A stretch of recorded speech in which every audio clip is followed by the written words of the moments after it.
ನಮ್ಮ ಬೆಂಗಳೂರು ಗ್ರಾಮಾಂತರ ಲೋಕಸಭಾ ಕ್ಷೇತ್ರಕ್ಕೆ ಹೆಚ್ಚು ಅನುಕೂಲಕರವಾಗಿಲ್ಲ. ಹಾಗಾಗಿ ಒಂದು ಭಾರತೀಯ ಜನತಾ ಪಾರ್ಟಿಯ NDA ಅಭ್ಯರ್ಥಿಯಾಗಿರುವಂಥ ಡಾಕ್ಟರ್ ಮಂಜುನಾಥ್ ಅವರ ಗೆಲುವನ್ನು ಕಾಣಬೇಕು. ಜನ ಮೆಚ್ಚಿದ ವೈದ್ಯರು, ಯಾರು ಕನಸು ಮನಸ್ಸಿನಲ್ಲಿ ಅಂದ್ಕೊಂಡಿರಲಿಲ್ಲ ಡಾಕ್ಟರ್ ಮಂಜುನಾಥ್ ಅವರು ಈ ಒಂದು ಸಂದರ್ಭದಲ್ಲಿ ಅಭ್ಯರ್ಥಿಯಾಗಿ ಬರ್ತಾರೆ ಅಂತ. ಈವನ್ DK ಬ್ರದರ್ಸ್ ಅಂದ್ಕೊಂಡಿರಲಿಲ್ಲ, ಕಾಂಗ್ರೆಸ್ ಅವರು ಅಂದ್ಕೊಂಡಿರಲಿಲ್ಲ, ನಾವು ಸಹ ಅಂದ್ಕೊಂಡಿರಲಿಲ್ಲ. ಎಲ್ಲ ಕಾಲ ಕೂಡಿ ಬಂದಿದೆ. ಪ್ರಕೃತಿಯ ನಿಯಮ, ಪ್ರಕೃತಿಯ ಆಶೀರ್ವಾದ ಅಲ್ವಾ ಮುನ್ರತ್ನವ್ರೆ? ಪ್ರಕೃತಿನೇ ಬಯಸಿದೆ. ಆ ಪ್ರಕೃತಿ ಹಬ್ಬನೇ ಇವತ್ತು. ಈ ಪ್ರಕೃತಿ ಹಬ್ಬದಲ್ಲಿ ಪ್ರಕೃತಿನೇ ಕೊಟ್ಟಿರುವಂತ ಒಂದು ಅಭ್ಯರ್ಥಿ. ನಿಜಕ್ಕೂ ನಮ್ಮ ಸಾಮಾಜಿಕದಲ್ಲಿ, ರಾಜಕೀಯ ಕ್ಷೇತ್ರದಲ್ಲಿ ಇಂಥ ಒಳ್ಳೆ ವ್ಯಕ್ತಿಗಳು ಇವತ್ತು ಚುನಾಯಿತ ಪ್ರತಿನಿಧಿಗಳಾಗಿ ಲೋಕಸಭಾ ಚುನಾವಣೆಯಲ್ಲಿ ಸ್ಪರ್ಧೆ ಮಾಡ್ತಿರೋದೇ ಒಂದು ಒಳ್ಳೆ ಸಂದೇಶ ಕೊಟ್ಟಂತಾಗ್ತಿದೆ. ಯಾವ ರೀತಿ ದೇಶ ಮಟ್ಟದಲ್ಲಿ ನಮಗೆ ನರೇಂದ್ರ ಮೋದಿ ಅವರ ನಾಯಕತ್ವವನ್ನು ನಾವು ಕಾಣ್ತಾ ಇದ್ದೀವಿ. ಆ ನಾಯಕತ್ವದ ಜೊತೆಯಲ್ಲೇನೆ ಮೋದಿ ಟೀಮಲ್ಲಿ ಡಾಕ್ಟರ್ ಮಂಜುನಾಥ್ ಅಂತ ಒಂದು ಯೋಗ್ಯವಾಗಿರುವಂಥ ಜನಪ್ರಿಯ ವ್ಯಕ್ತಿ ಬೇಕು.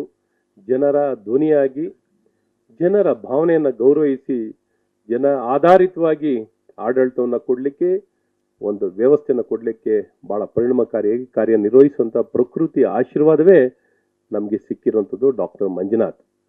ಹಾಗಾಗಿ ಮಂಜುನಾಥ್ ಅವ್ರನ್ನ ಒಪ್ಪಿಸೋದ್ರಲ್ಲಿ, ಅವ್ರನ್ನ ಸ್ಪರ್ಧೆ ಮಾಡೋದ್ರಲ್ಲಿ ಎಲ್ಲರ ಒತ್ತಾಯದ ಒಂದು ಆಧಾರಿತವಾಗಿ ಅವ್ರು ಬಂದಿದ್ದಾರೆ. On invitation. ನನಗೂ ಮುನ್ರತ್ನವ್ರಿಗೆ ಯಾರಿಗೂ ಇನ್ವಿಟೇಷನ್ ಕೊಟ್ಟಿರಲಿಲ್ಲ. ಬನ್ನಿಯಪ್ಪ ಡಾಕ್ಟರ್ ಅಶ್ವಥ್ ನಾರಾಯಣ್ ನೀನು ಬರಲಿಲ್ಲ ಅಂದರೆ ಯಾರು ಇಲ್ಲಿ ಬೇಜಾರು ಪಡ್ಕೊಳ್ಳಲ್ಲ ಅಂತ ನಮ್ಗೆ ಯಾರು ಇನ್ವೈಟ್ ಮಾಡಿರಲಿಲ್ಲ. ಬನ್ನಿ ನೀವು ರಾಜಕೀಯಕ್ಕೆ ಅಂತ ನಮ್ಗೆ ಯಾರು ಕರೆದಿರಲಿಲ್ಲ. ನಾವೇ ಸ್ವತಃ ಬಂದಿದ್ದು. ಆದರೆ ಡಾಕ್ಟರ್ ಮಂಜುನಾಥ್ ಅವ್ರಿಗೆ ಆಗಿಲ್ಲ. ಅಲೋ ಮುನ್ರತ್ನ, ನಾವೇ ಇನ್ವೈಟ್ ಮಾಡ್ಕೊಂಡು ಹೋಗಿದ್ದಲ್ವಾ?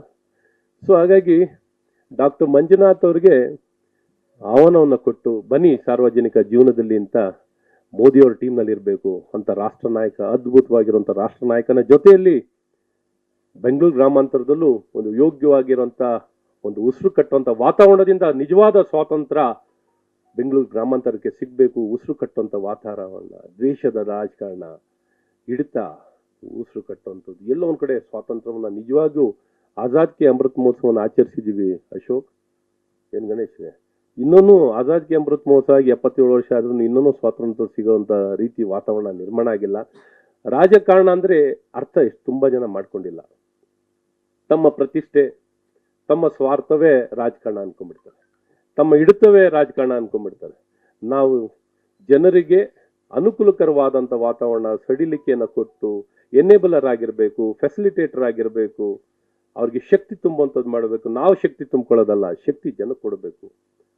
ಆ ಒಂದು ಜನ ಆಧಾರಿತವಾದಂಥ ಪ್ರಜಾಪ್ರಭುತ್ವದ ನಿಜವಾದ ಆಶಯಗಳನ್ನು ಕಾರ್ಯರೂಪಕ್ಕೆ ತರಲಿಕ್ಕೆ ಎಲ್ಲ ಒಂದು ಕಡೆ ವಿಫಲವಾಗಿರುವಂಥದ್ದು.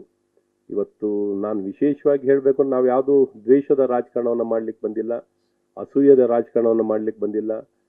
ಪ್ರೀತಿಯ ರಾಜಕಾರಣ, ಪ್ರೀತಿಸುವಂಥ ರಾಜಕಾರಣ ಯಾವುದು ಸೂಕ್ತ ನಮ್ಮ ಜನಕ್ಕೆ. ಕೇವಲ ಒಂದು ನಾವು ಚುನಾಯಿತರಾಗಿ ಆಯ್ಕೆ ಹಾಕೊಳ್ಳೋಕ್ಕೋಸ್ಕರ ಅಂತ ಪ್ರಯತ್ನದಲ್ಲ. ಏನು ಒಳ್ಳೇದಾಗಬೇಕಾಗಿದೆ, ಭಾರತೀಯ ಜನತಾ ಪಾರ್ಟಿಯ ಕಲ್ಚರ್, ಭಾರತೀಯ ಜನತಾ ಪಾರ್ಟಿಯ ನಡವಳಿಕೆ, ಸಿದ್ಧಾಂತಗಳು ಜನಪರವಾಗಿರುವಂಥದ್ದಿದೆ. ಇವೆಲ್ಲವೂ ಬಹಳ ಸ್ಪಷ್ಟತೆ. ಇವತ್ತು ಇಡೀ ದೇಶದಲ್ಲಿ ಭ್ರಷ್ಟಾಚಾರವನ್ನು ನಿರ್ಮೂಲನೆ ಮಾಡಲಿಕ್ಕೆ, ಜಾತಿ ಆಧಾರಿತವಾದಂಥ ರಾಜಕೀಯವನ್ನು ತೆಗೆದುಹಾಕಲಿಕ್ಕೆ, ವಂಶ ಪಾರಂಪರ್ಯ ರಾಜಕೀಯವನ್ನು ತೆಗೆದುಹಾಕಲಿಕ್ಕೆ ಬಹಳ ಸ್ಪಷ್ಟ ಉದ್ದೇಶವನ್ನು, ಈ 3 ವಿಚಾರಗಳನ್ನು ಬಹಳ ಪ್ರಬಲವಾಗಿ, ಬಹಳ ಸ್ಪಷ್ಟವಾಗಿ ತಿಳಿಸಿರುವಂಥ ಪಕ್ಷವೇ ಭಾರತೀಯ ಜನತಾ ಪಾರ್ಟಿ. ನ್ಯೂಸ್ ಫಸ್ಟ್, ನಿರ್ಭೀತಿಯಿಂದ ನಿಮ್ಮ ಪರವಾಗಿ.